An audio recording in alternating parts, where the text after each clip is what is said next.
Tonight is going to be interesting. I'm waiting for Usama to join us. It's always wonderful to have his company. But I'm with JC from Quranic Endgame, and we want to re-examine the origins of Islam. We recently had Kalam El talking about the Ethiopic origins of Islam. I discussed this some 4 or 5 years ago, only to discover he's been doing it for about 10 years now. And he's gone into much more depth, and Muhammad may well be modeled on an Ethiopian bishop. And we also have, though, these odd pagan elements in Islam. And I want to go back to my most successful series called Moonotheism, because Islam claims to be monotheism, but we think it's moonotheism. And this theory goes back a century or more, where people see these parallels. And in fact, it goes back maybe 500 years or longer. So JC asked me to bring this back up to talk about this topic. So I'll let him introduce himself, and he can explain why he thought this was relevant. And we want to see if we can find some new information, we'll lay the foundation, and maybe find a few new things that we can add to flesh out one of the major influences on Islam. So JC, welcome. Hi, Lloyd. Thank you. I was looking forward to this series. I know that lots of people have been contacting me and saying, hey, you need to explore the Gnosticism again and all of these influences. And it feels like it's the right time now that we are bringing back the studies from Kalam, which is about the south of the Arabian Peninsula, then Jerusalem thesis and everything from the north. But we see in the traditions that there are a lot of stuff that they seem to have taken from other cultures. And maybe this is the third topic that we need to really bring to people's attention in order to be able to join dots and figure out more of how the narrative was created. So looking forward to seeing if this helps create a better picture of how Islam started. Right. This is very interesting. I've got a comment here. ICX Catholic. Salam al-Masih. I watched your MOONoTheism series with Sam Shamoon multiple times, and recently watched your one with Nuria Khan. Love to see us back. Thank you very much.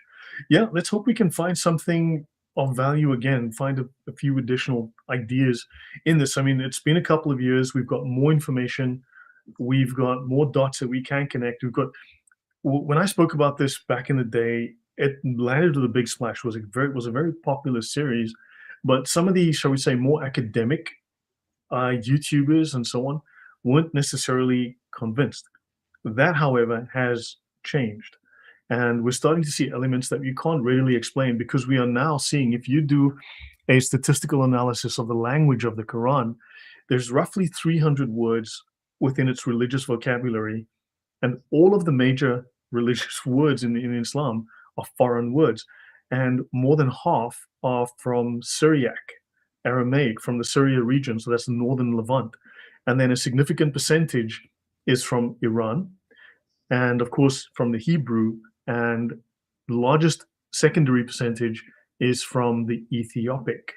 So you've got a large number of words from Ethiopic, a larger amount from Syriac, and of course, when you look at the Ethiopic, this is also blended with South Arabian terms. So you're looking at the religion that influenced it, the culture, the language that influenced it. That would be Yemeni, that would be Ethiopian, and those two have very much joined the largest empires of their day, empires that few people have heard of, but these were massively influential in Arabia, and of course they worshipped the Babylonian moon god. JC, do you have anything to say about that, to add to that? Well, about that, not really. When we see the material, we will see. But even to this day, we see when people say, oh, Christmas is pagan, and everyone is always looking at anything from the past that they could say, you see, Christians copied that from other traditions, which then you get people like Wesley Huff going, nope, that's not the case. When it comes to Islam, nobody can talk about it. Nobody can say, hey, did they actually borrow things from 500 years before Islam? Everyone is quiet about it. And it's like, well, no, let's have the conversation and see. Say that again, sorry. I was just reading the comments and I just missed what you said there at the end. Yeah, that we will have to actually wait and see. When it comes to Christianity, everyone is very keen on trying to find anything in history. Pagan origins for Christianity, yeah. Yeah, but when it comes to Islam, everyone is quiet. They don't like to say, could they copy things from this group or that group? Everyone is quiet. So it's like, let's not be quiet. Let's actually explore this. Let's actually talk about it, because if you look at the region, we're finding that the history in the Quran, the narrative in the Quran cannot be true. Now, maybe we don't have definitive answers as to what that history was, but we can definitively say that the claims the Quran makes cannot be the truth. I mean, talking about fishermen in Mecca, talking about people who are growing green crops, farming, and beautiful dates and palm trees, massive plantations, green and rivers. No, obviously not. So yeah, let's see. This is yeah, when I saw the title for the stream, it was like an oldie but a goodie. Well, thank you very much. Yeah, we want to go back through this and see if we can find anything new. So maybe let's bring it up. We're waiting for Osama to join us. I know he's traveling on the road. So this is Islam and the moon god of Babylon. Few people are aware that the South Arabians, right, that would be the Yemenis who invaded Ethiopia and controlled Arabia, and in fact were influential all the way into Iraq towards the border of Turkey and Syria. These people worship the same pantheon as the Babylonians. They worship the same gods. They may have had different names, local names, but it was the same pantheon as that of the Babylonians. So there's a few things that we can learn from this. And here you've got nobody. Monotheism, that's the dumbest thing I've ever heard. Now, for Muslims, of course, I mean, they worship a pedophile. Oh, you don't worship Muhammad? Oh, sorry, you revere a pedophile. You follow a pedophile. You hold him up as the highest example. Recently I've been on social media, and Paul Williams was saying, why did Jesus not ban slavery? And like, Jesus was a carpenter. He did not have an army. He did not run a government. He did not have massive wealth and power. But he did set a moral example. He didn't have sex slaves, for instance, and Jesus didn't own slaves, nor did his companions, his apostles. But Muhammad owned sex slaves. He abused sex slaves. In fact, he abused a 6-year-old girl. He raped a little girl. Then, of course, Muhammad's companions also had sex slaves and owned slaves. So the slavery is an example set by Muhammad. Jesus set a far superior example. Muhammad set quite an ugly, quite disgusting, actually, an inferior example. So therefore, this is something that Muslims are embarrassed about. So these are other elements that we should also examine as to what was the history of the region and things that Muslims don't want us to talk about. Do you have any thoughts to add, JC? I always find it odd when somebody actually takes time to just jump in to say, "Oh, this video is silly." It's like, do whatever, create your own videos, go there, talk about the Bible, do whatever you want to do. Yeah. But here we are exploring history that your imams and sheikhs will not Yeah. dare touch. So, for instance, sex slaves are mentioned, he says in the book of Numbers. Yeah, the Bible talks about the evil that men did. It describes all of these things, but it doesn't prescribe having sex slaves. Jesus, as the example for all Christians, had no sex slaves. He didn't have sex with a child like Muhammad did. Muhammad had sex with a little girl. Muhammad owned sex slaves. Muhammad traded slaves. Muhammad's wife and Muhammad's companions, the major examples from the early Muslims, were all slavers. Jesus and his companions had no such evil actions in their background. No slavery, no sex slavery. This is something that the prophet that Muslims follow was a slaver, was a sex slaver, was a pedophile. So yeah, while these things are spoken of in the Bible, they point to evil. They are descriptive, not prescriptive, whereas Muhammad's actions normalize such evil, pedophilia, slavery, and created by a pedophile. So anyway, I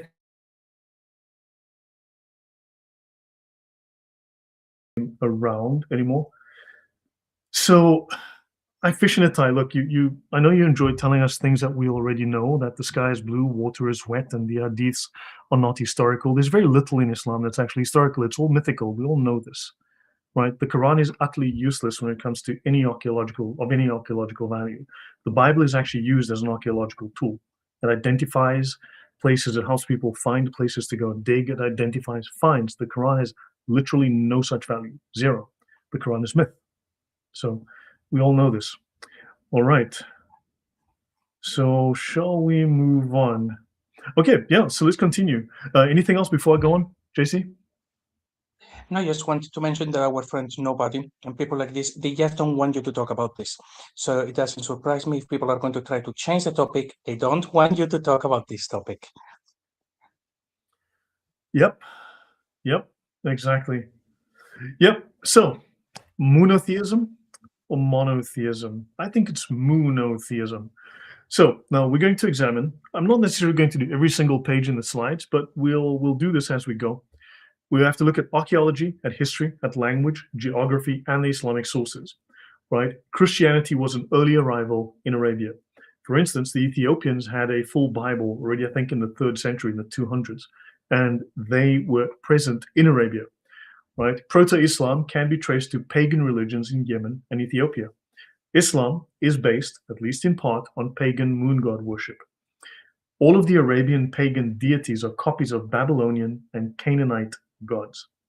There is no early evidence of Mecca in Arabia. There is none.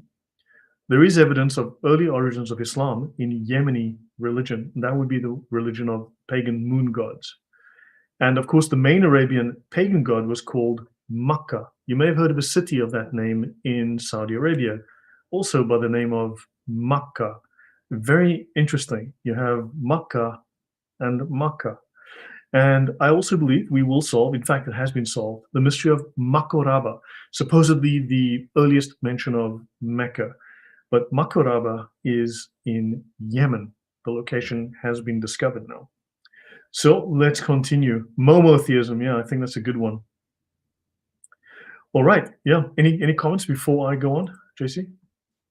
No, I like Monotheism. I think that's going to be for the next thumbnail. Yeah, Monotheism. I think that's yeah.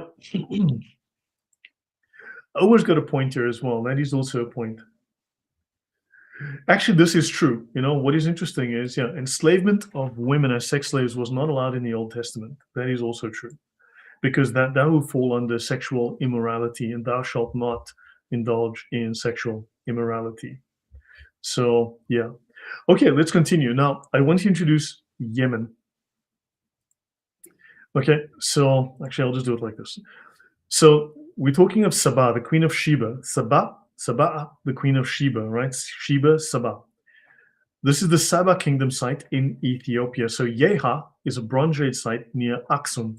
The Aksumite kingdom was a black kingdom. The Ethiopian kingdom was the 4th largest empire in the world at the time.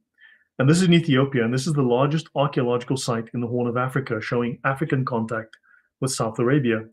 And Saba is the historical or Sabaean kingdom of Sheba. Sabaean, the Sabaeans are the Yemenis. We'll get to all of that. Yeha is precursor to the Ethiopic Aksumite Empire. They were established in the 8th century BC, and this includes temples, elite residences, and rock-cut tombs, okay? So you've got your great Bel Gebri, right? And servant of Baal, right? The servants of Baal. And the Sabaeans were a Semitic people from an Arabian kingdom in western Yemen, right? Their empire flourished from the 8th century BC to 275 AD, and the temple is known as Al-Makkah Temple, the Temple of Makkah, right? Of course, that's where Muslims go to worship these days. Now, the Yemeni Q sounds like Ka, but in Arabic it becomes Ka. So Makkah becomes Makkah, right? So there's a slight difference between the two, the South Arabian and the language. So here you've got Al-Makkah Temple in Yemen. Here you've got the Makkah Kaaba. This is Arabia from 1843. This is a 1843 map. You've got Najran here on just across the border of Yemen into Arabia. And here you've got Aksum and Yeha Temple. So this is an Al-Makkah Temple. Here's another Al-Makkah Temple, and there were multiple of these Kaabas. No, the Sabaeans are not quite from Ethiopia. The Sabaeans were in Ethiopia. So, no, I think we can put forward my views because Muslims have their own platforms to put forward their views. And besides, we know Islam pretty well at this point. We don't need to, beg Muslims to assist us in reading the Quran. It's actually very readable by anyone with half a brain. So, right, now let's continue. Let's have a look at the Sabaeans from a Muslim perspective. This is written by Muhammad Shukri al-Alusi. He lived from 10th December 1802 to 29 July 1854, and he compared the Sabaean Muslim religious practices to Islam in his book, The Bulugh al-Arab fi Ahwal al-Arab. And he said Arabs during the pre-Islamic period used to practice things that were included in the Islamic Sharia. For example, they did not marry both a mother and her daughter.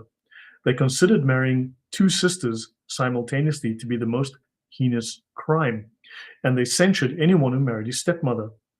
And he says, and these pagans, these Sabaean pagans, these Babylonian moon god worshippers, made the major Hajj and the minor Umrah pilgrimage to the Kaaba. They performed the circumambulation around the Kaaba. They ran 7 times between Mount Safa and Marwa. They threw rocks at a rock like Muslims do, and they washed themselves after sexual intercourse. All of these things are exactly what Muslims do. And these were practices that these moon worshippers did, which Muslims copied. They also gargled, they sniffed water up into their noses, they clipped their fingernails, removed pubic hair, and performed ritual circumcision. Likewise, they cut off the right hand of a thief, and they stoned adulterers. Very interesting. Your thoughts, JC? Very, very interesting. Now, in these medieval sources that I'm actually reading at the moment, I cannot guarantee this, I'm still going through them, but they seem to say that Jews and Christians were not allowed into Mecca, but that there were lots of pagans, and they were going pagans from all over the world to buy stuff from the city. So I found it interesting. You would have thought that only Muslims were allowed into the city in the medieval period, but it looks like pagans were perfectly welcome. Odd. Sorry, go on again. Say that again. That they seem during the medieval period, Jews and Christians were not allowed into Mecca, but these early sources, medieval sources, they seem to indicate that pagans were allowed into Mecca, and they were doing a lot of trading and stuff. Which, Yeah, and you know, that was the early weird. practice of the pagans prior as well, that they would have everyone would put their god inside the Kaaba. Everyone would have their god in the Kaaba. Everyone was welcome. All gods welcome, as long as you traded with them in peace. So yeah. But these are exactly the same things. So let's have a look. In Bulugh al-Arab, okay, fi Ahwal al-Arab, we read the 4 sacred months, Rajab, Dhu al-Qada, Dhu al-Hijjah, and Muharram, had been considered sacred during the pre-Islamic period known as the Jahiliyyah. Right, that's the condition of ignorance. Raids, taking revenge, war fighting, and disputes were forbidden during these months, exactly like it is during Ramadan. If a man were to meet his enemy who killed his father or brother during these months, he would not quarrel with him. During the sacred months, people were under restriction not to fight or make raids, and had to remove their spearheads as a sign they would avoid fighting at all costs. So Islam borrowed these months, these holy months, from pre-Islamic Arabs and introduced nothing new into the world.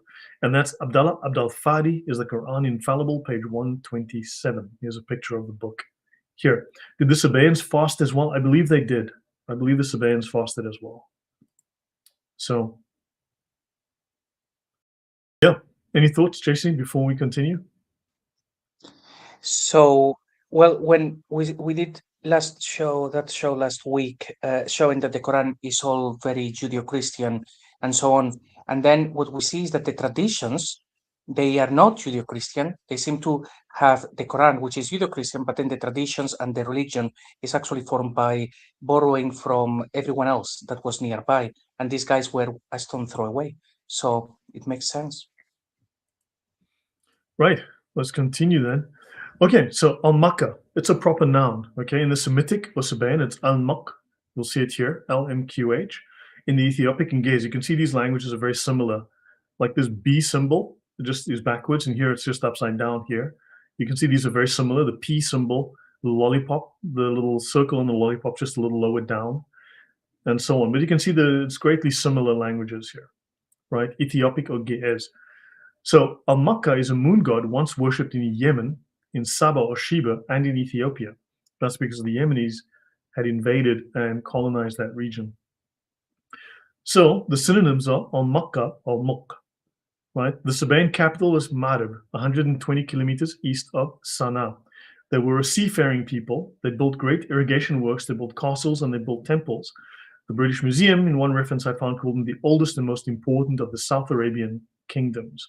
And of course, in Arabic, in Sabaean, you see here the Sabaeans, and then of course they're called the Asabiyun, right? The Sabaiyun. And of course, in Islam, in the Quran, the Sabaiyun, Muhammad regards them as people of the book, oddly enough, as Christians, when clearly they are not. Very, very odd. Yeah, interrupt me at any time, JC, if you want to. All right. So this is Marib here. This is Sanna, right? This is this western part of Yemen here, and here is Eritrea and Ethiopia, Djibouti. So these people, and of course, this region around here is where Makoraba is. Okay, that's where we'll see that. Okay, there are many other Al-Makkah temples, right? Dedicated to Al-Makkah, the moon god of Saba. So it's a 14 by 18 meter by 14 meter temple, right? Roughly square. And being Sabaean, it is similar to temples of the Saba kingdom capitals like the Al-Makkah temple at Sirwa and the Al-Makkah Awam temple in Marib. There were multiple of these temples to Al-Makkah or Kabas. After Marib, Sirwa was the most important economic and political center of the kingdom of Saba at the start of the 1st century BC on the Arabian Peninsula. In front of the building, what was interesting was a platform with 6 pillars called a propylon, right? Grat Bel Gebri, the palace, also once had 6 pillars. And we'll look at that, the whole idea of pillars, like the 5 pillars of Islam. These are very interesting. So Yeha has been identified as a pre-Aksumite. It's based on 19 inscriptions, actual archaeology. How many ancient inscriptions are there in Mecca? Do you know, JC? How many inscriptions? In Mecca, I think it's about 0. Yeah, roughly 0, exactly. It has no archaeological value, right? Isn't that weird? For the oldest and most important city in the world, supposedly, it has literally 0 archaeology to support it. Yeah, indeed. And for anyone who is thinking, hang on a minute, but Mecca then is not written in exactly the same manner. It is a common thing in all over the world where you would have things that sound quite similar and then they kind of converge. It's like if you have La, the moon god, and in Arabic, then the La is Allah. And then you also have Ilah or Ilaha. All of those things sound very similar and then they converge into one. So it is quite common. It wouldn't be really far-fetched to think that Makkah could have actually meant many, many things. And one of them is this in the south, then is something else in other regions. In the end, it becomes one big thing because it's a sound that people will be familiar with. So these things are, happen all the time. And something is a little bit far from these dates. I think it was in the 3rd century BC that the people from that region, from the south of the Arabian Peninsula, they minted coins, and because they were pagans, they actually copied the Greek coins in order to just have their own. So they do have a history of copying things from other traditions in that region. No, they wouldn't. Islam wouldn't copy things. Definitely not. Yeah, I'm just trying to log into something to get. Of course, okay, so let's continue. Now, there are 8 pillars at the Awam al-Makkah temple in Marib, right? Here's an example of these pillars, these propylons, right? Something to keep in mind. But notice also, if you go to Yemen, you're going to find, even despite war and weathering and so on and neglect, you're going to find significant old preserved temples and sites, right, that go back to 1000 BC, for instance. Right? How many of these do we find in Mecca, or do we find in and around the area of Mecca? JC, do we know of any old archaeological sites like this that are 3,000 years old? Archaeological sites, I think the oldest thing ever found is from like the medieval times. So absolutely not. And I can't remember reading in any accounts anyone mentioning anything like ancient. Like they went there and it was like a huge coliseum or anything that then got destroyed. No, it seems to just pop out of nowhere. There, sorry, you broke up there. Your audio. Yeah, that they just don't, that there is no archaeological sites. We're still waiting for anything pre-Islamic from Mecca. And Yeah. I have looked actually at videos where people have gone to the museums in Mecca, and you can actually see everything that they show. There is nothing ancient. There are two pillars and then one piece of wood, and they say, "Oh yeah, this is from the time of Muhammad," and it's like you Yeah. cannot prove it. Everything is like this. There is nothing ancient. Yeah, I mean, look at how well preserved this site is, right? Despite the neglect and the war, right? They've got many sites like this, and they've got inscriptions, they've got graffiti, they've got different languages inscribed, they've got carvings, they've got different gods, they've got so much detail on these. If you read through the archaeology, and Allah's hair comb, someone said that's possibly the case. Scrunchy said, Allah's hair comb, time to comb the desert. Yeah, they combed it. Look at all this detail. There's nothing like this in Mecca. Very interesting, right? Here you've got Najran. This is Marib and Sirwa on this older map, and you've got Aksum and Yeha. So you can see these guys just nipped across here, took over this region. Eventually, these guys became dominant, nipped across, and then took over the region instead, right? So this is our Wam temple. So this is from the Smithsonian. Okay, they said they found a Nokia brick phone during archaeological Meccan digs. Yeah, of course they did. We know that. And so Wendell Phillips and his team excavated the great walled enclosure of Mahram Bilqis. That's the ancient temple of Wam, dedicated to the moon god Al-Makka. And tribal unrest halted their efforts in 1952. But decades later, the government of Yemen invited his daughter, I believe it was, and a similar group to continue her brother's work. 8 September 2014. Okay, I found this report. So now that's from the Smithsonian.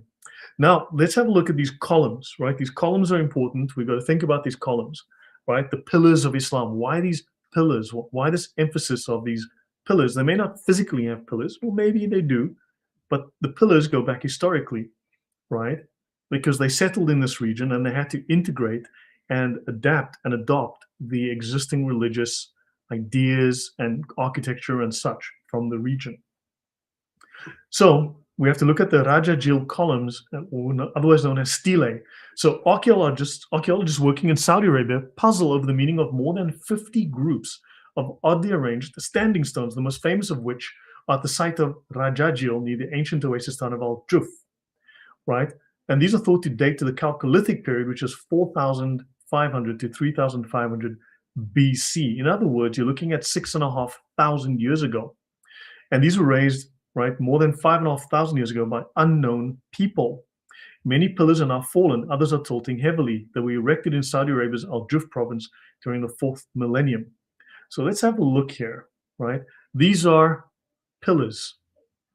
So you went from ancient pillars to the modern ones from the temples of Makkah. Any thoughts, JC, before I go on?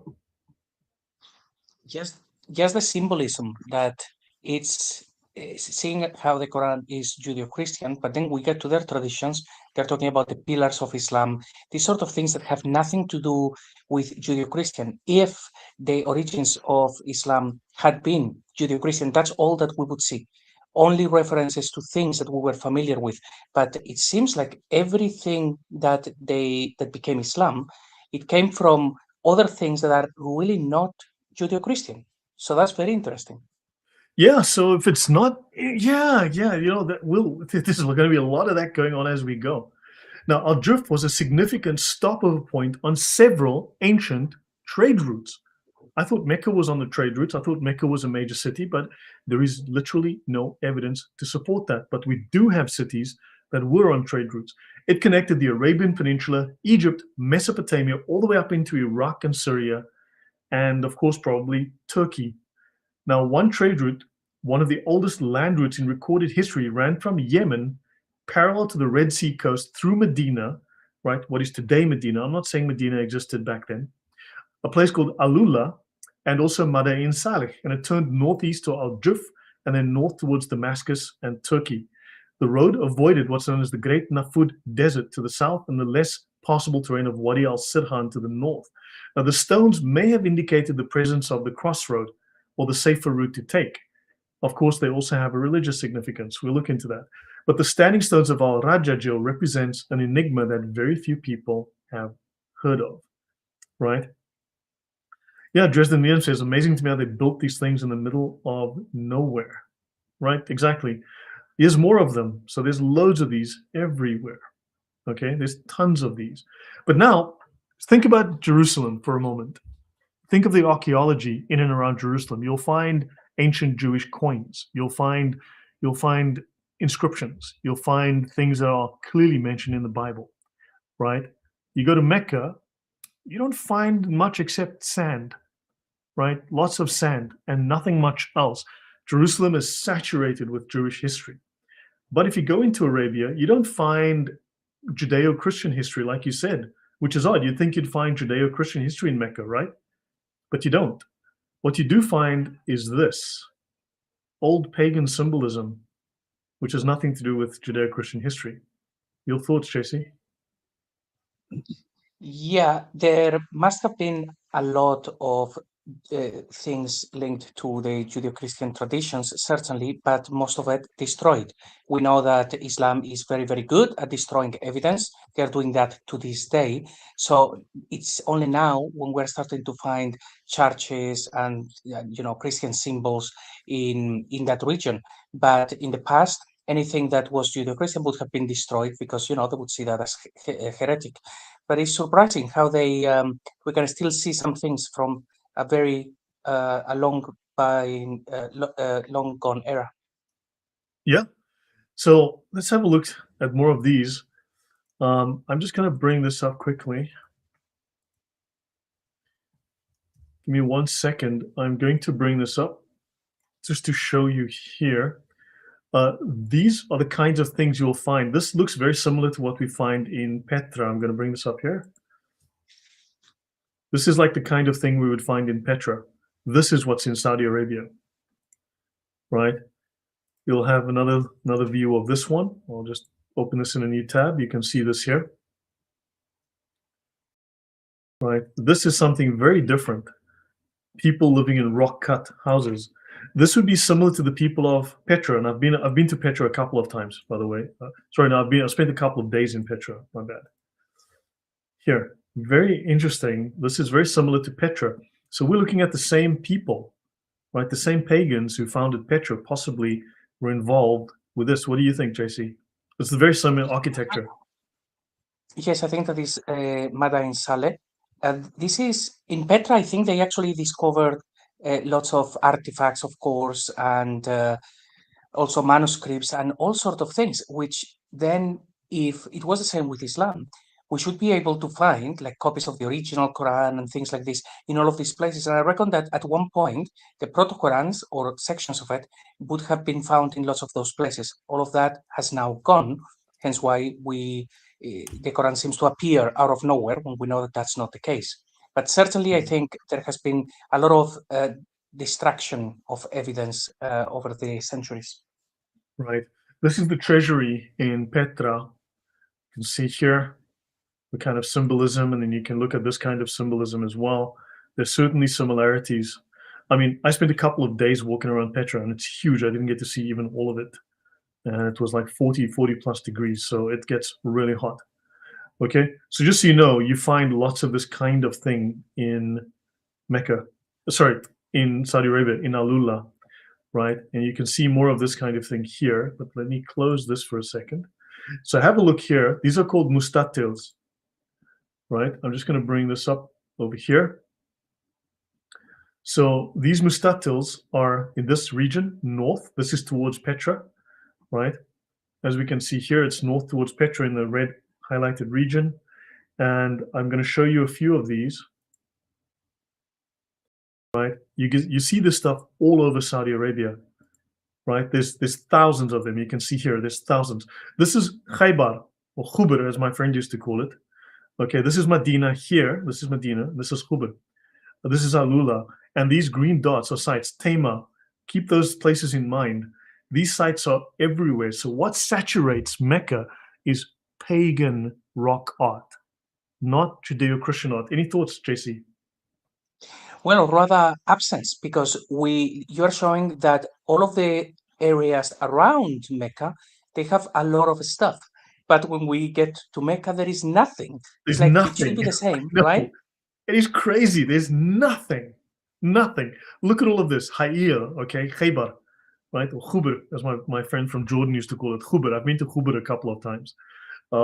Tema, right? So odd, but you get to Mecca and like, where's that, right? You'd think you'd find a little bit more, but yeah, it's kind of missing, right?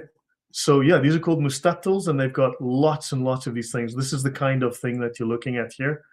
So there's loads and loads of these ancient constructions going back 5, 6, 7,000 years, right? But you don't find anything Judeo-Christian. You find pagan stuff. Okay, enough of that. Let's continue. You can see these sites are old, and these sites are everywhere. They're prolific. There's thousands of these in Arabia, in that part of the world. Thousands. Okay, what are propylae, right? And yeah, it does make us think of the Nabateans, right? Hello, Catherine. So propylae, these are monumental gates or entranceways to a temple or religious complex, right? It's a symbolic, secular, religious partition.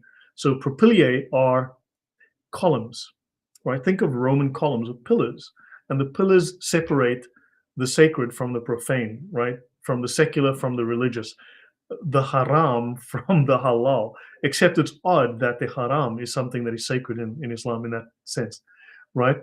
Now, if you go into Century Dictionary Encyclopedia, in ancient Egyptian architecture, oddly enough, it's taken from Egypt.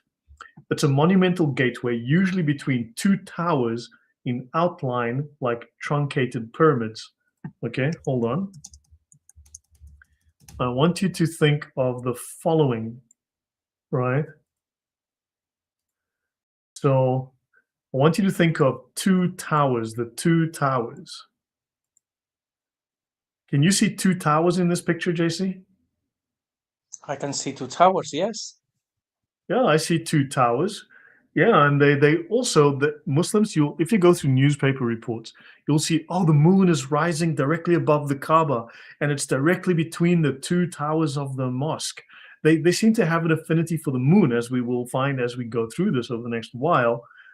But it comes from Egypt, not from Jerusalem, not from the Jews. No, it comes from Egypt, of all places.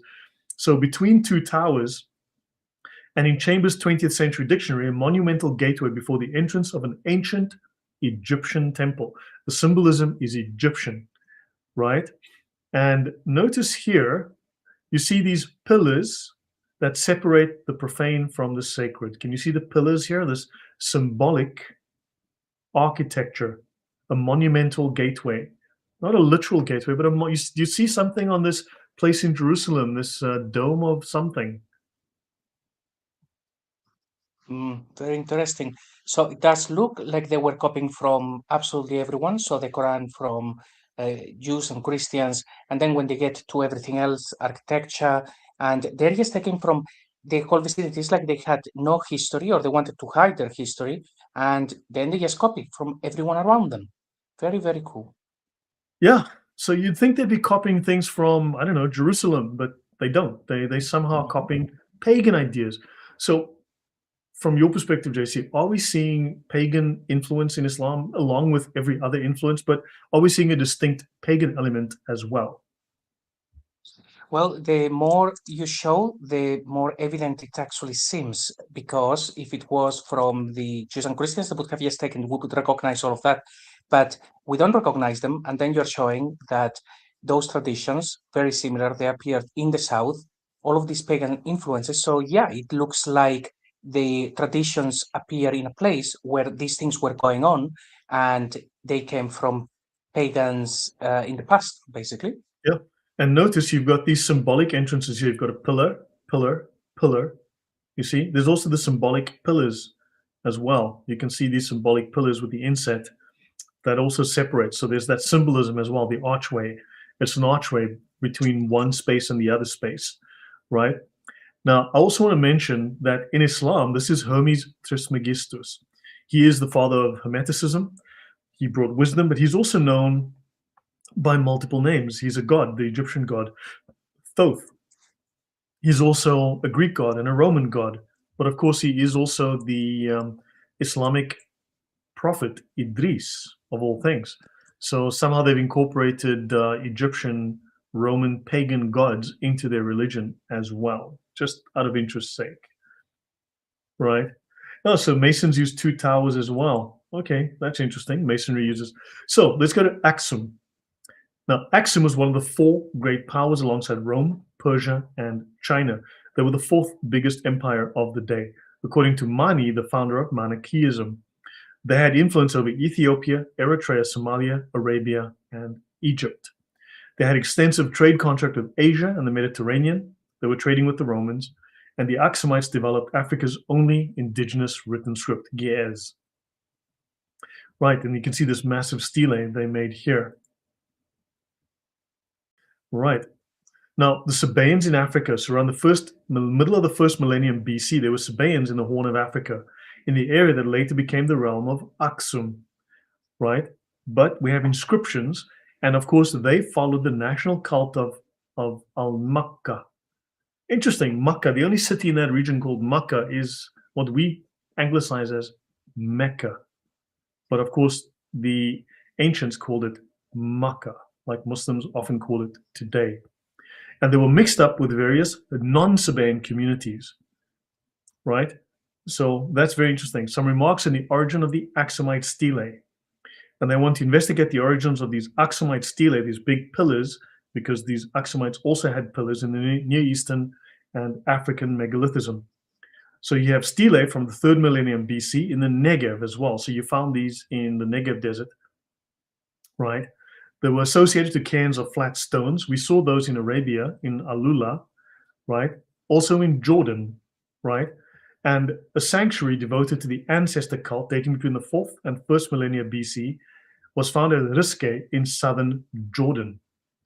Okay, excellent. The circle, 20 meters in diameter, stone slabs, carved with male and female portraits. Interesting. Just a couple of things to note. There's a lot of this sort of pagan symbolism going around, not just in Ethiopia, but all over Arabia. Any comments before I go on? Something that is not incredibly relevant, but I'll say it anyway. I think there is a manuscript that has been found from around the 4th or 5th century in Aksum, in that region, a village that was all a Jewish village. And they wrote things because they wanted to rebuild their own temple and stuff. And they don't mention anything to do with Makkah. I think that were going on in Arabia, but Makkah somehow it been mentioned in there, but it looks like they were not aware of that. So even when we find any other evidence during that time in any region at all, we expect someone is going to mention Makkah is such an important city, but it really is absent from every single record so far. Yeah, interesting. But oddly enough, the only archaeology we do find is pagan archaeology. Isn't that odd? Isn't that odd? We find pagan archaeology. We're not finding crosses, really. I mean, we're not finding anything related to Abraham. We're finding stuff related to ancient paganism. So the Aksumite Empire was a wealthy trading empire in Northeast Africa. They achieved prominence by the 1st century, unifying and controlling a large territorial state and access to trade routes linking the Roman Empire to the Middle East and India, even apparently as far as China. It introduced Christianity to the rest of the sub-Saharan Africa. So the Ethiopian Empire was extremely powerful, and they introduced Christianity to the rest of sub-Saharan Africa. Archaeologists have found evidence of a complex society called Diamat or Dimit.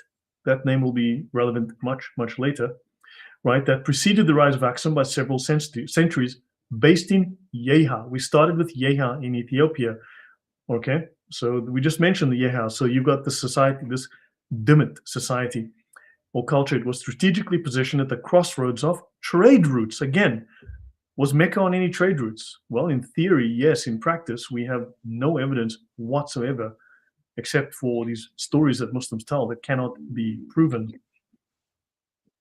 So trading partners included most of the major states in the known world: Egypt, South Arabia, the Middle East, India, and China. Tell me, JC, do we have anyone in India, Egypt, South Arabia, the Middle East, India, China, the Roman Empire that speaks of trade with Mecca? Not one. Never. But you've got people talking of trade with a culture from 3,000 years ago in Arabia. Why nothing from Mecca? Because they were very discreet. They were selling drugs and they were trying to keep it on the down low, you mean? No idea. It's a mystery. Yeah, it's certainly a mystery to me. It's interesting. You've got an ancient culture going back 2,000 years and more, where there's distinct evidence for them trading with the known world. And in Mecca, which is supposed to be the world's oldest city on a major trade route, and you have literally zero evidence that these people were known or traded with. Very, very odd, very strange. Their most important commercial partner were the Byzantine Romans. So the Byzantine Romans are trading with these guys, but they've never heard of the Muslims in Mecca. Odd. So the Aksumite Empire was influential here, right? And they even controlled areas up to Mecca. Now, this is conservative because these guys, it looks like their influence extended well north towards Petra. They were just Asians being inscrutable. Okay, thank you, Catherine. I trust you on that. Yeah. So there you go. So these guys had huge influence over this region, all the way into what we know as Mecca today, right? So they traded up and down the coast, and they traded all the way to India, right? They traded deeper into Africa and all the way up into Egypt, and then up into Europe with the Greeks, right? So they traded all the way north across the Mediterranean. These guys were some serious traders. They did actual trading. But the Meccans, no one's heard of the Meccans. Isn't that weird? Coins. Aksum was the first African country to mint its own coins in gold, silver, and bronze in the standard weight categories issued by the Roman Empire, which they learned. These coins have been recovered in multiple foreign locations, even as far away as India. Their coins have been discovered around the world in the known.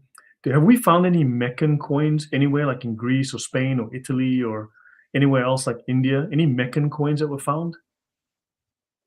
Not only no coins, nothing. There is nothing, not even a single vase that actually came from Mecca. It's not even mentioned until the 8th century. So I know that Muslims, like Usama always says, they will look at this and say, well, that's because of a miracle. That's because Allah willed it and things like this. And it's like, no, look, these people were trading all over the place. The place is not mentioned. It first is mentioned in the Quran, and then it appears in the world. Okay, it is a fabricated city, and if there was something in there before, they changed the name, and maybe it appears in maps. It was not Mecca. So it's just about the history, but it's quite simple. All of these people would have mentioned Mecca, even if it was there but tiny, but they didn't. So that's it. About coins, you wouldn't really expect to find coins necessarily from Mecca, but you would expect to find coins in Mecca from other places because it was a trade hub. But also, we didn't find any of them. So, quite clear. Maybe people were just stealing the coins. I mean, maybe it was just a case of simple theft, you know? You never know.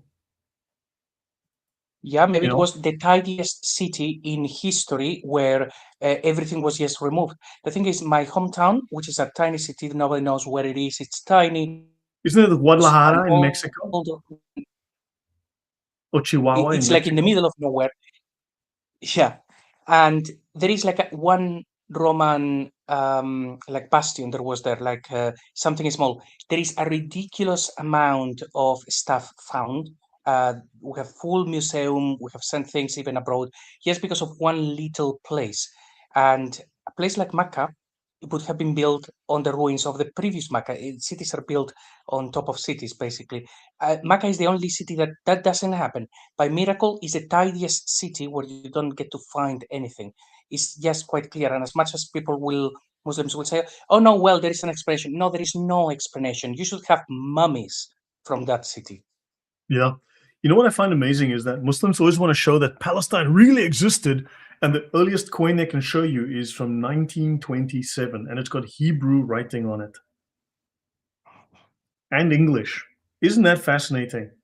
1927, right? It's got Hebrew writing on it as well as Arabic, but also English. So I guess the English were there first. Very, very odd, you know?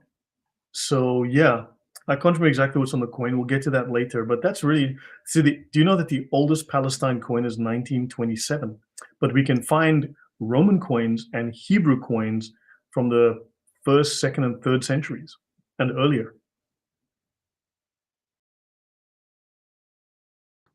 So these Aksumites, they were the first Christian kingdom to put crosses on coins. Let's have a look. So here you see crosses on the coins. Here's another cross. Here's a staff with a cross on top. Here's another cross here.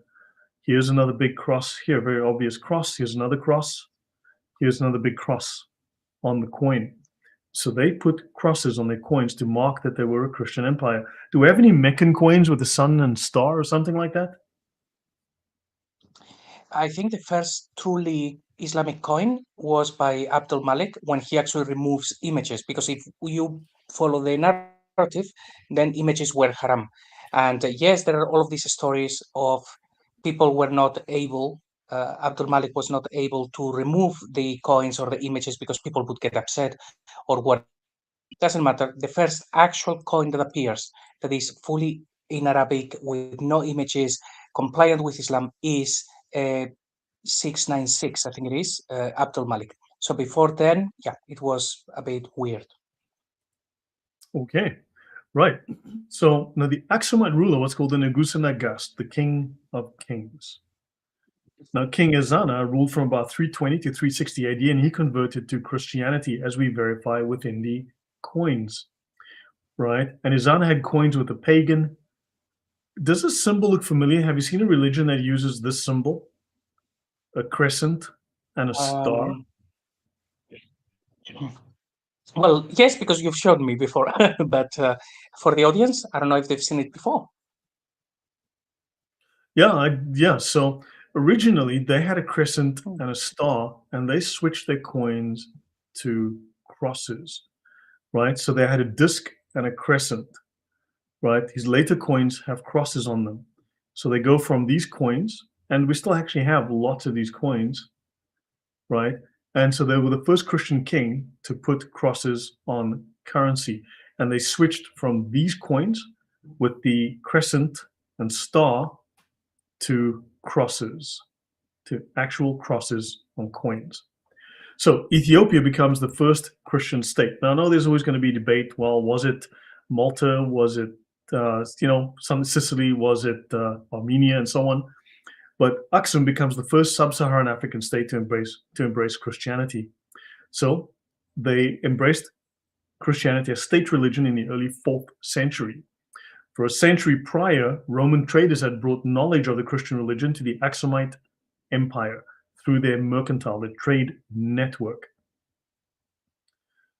Okay, then in the 6th century, the Aksumite king Caleb sent a force across the Red Sea to subdue the Yemenites, and he dominated South Arabia for 70 years. And the Byzantine Empire supported Aksum largely due to Yemen's persecution of Christians. So let's have a look at the very first church in sub-Saharan Africa from the Smithsonian Magazine, right? Church unearthed in Ethiopia rewrites the history of Christianity in Africa. Archaeologists can now more closely date when the religion spread to the Aksumite Empire. I'm just going to click on this and bring up this article, right? So I'm going to show you this.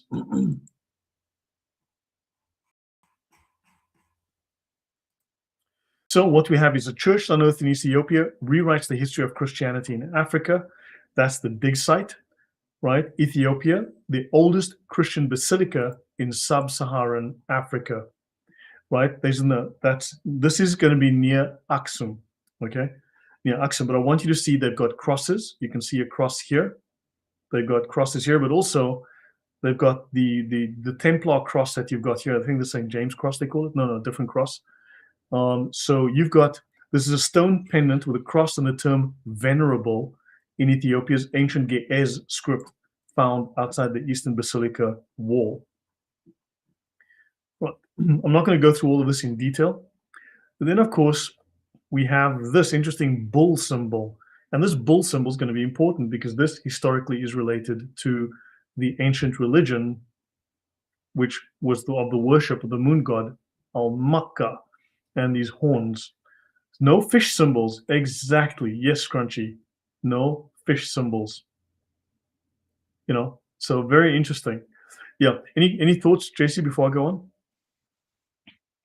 Yes, no, but the image that you actually put there about the archaeological site, and they're saying, "Oh, we found this thing, and this rewrites the history of what happened." It's like, well, in that region, every time something is found, then you get to look at the history and understand it better, and very often it changes everything that we knew. That is not happening in Mecca. It's quite the opposite. You should have these archaeological sites right there to really find out the most amazing artifacts, if not from the time of Abraham, as they claim, at the very least from the time of Muhammad. But it is like forbidden to actually find anything. They don't have any archaeological sites, which should be a huge red flag for anyone with half a brain. Right. They even found incense burners, right? They even found those. And they came across an inscription asking for Christ to be favorable to us. Okay, now notice in the research paper, the scientist in charge there says, this unusual collection of artifacts suggests a mixing of pagan and early Christian traditions, because you had Christianity setting up shop amongst a pagan people. So these relics would still exist, would still be around, all right? But also potentially there could be a mixing of the two, a syncretism, a syncretic mixture between these different, otherwise incompatible religions to try to make them compatible, right? So bear that in mind. But you actually have archaeological evidence. In Mecca, we've got now zero, of course, nothing. And notice that these people, these Christians, which became a Christian nation, at one point invaded and controlled South Arabia. They controlled Arabia at one point. So they took Christianity and their Bible with them. So while you may not find an Arabian Bible, there was an Ethiopian Bible very early on from the 3rd century or 4th century in Arabia. So the first hijrah, the migration, the first hijrah, the first migration went to Ethiopia, to Abyssinia, right? According to the Islamic records, which we're supposed to believe. Muslims found refuge in Christian Aksum, that's Ethiopian Eritrea, at about 614 AD.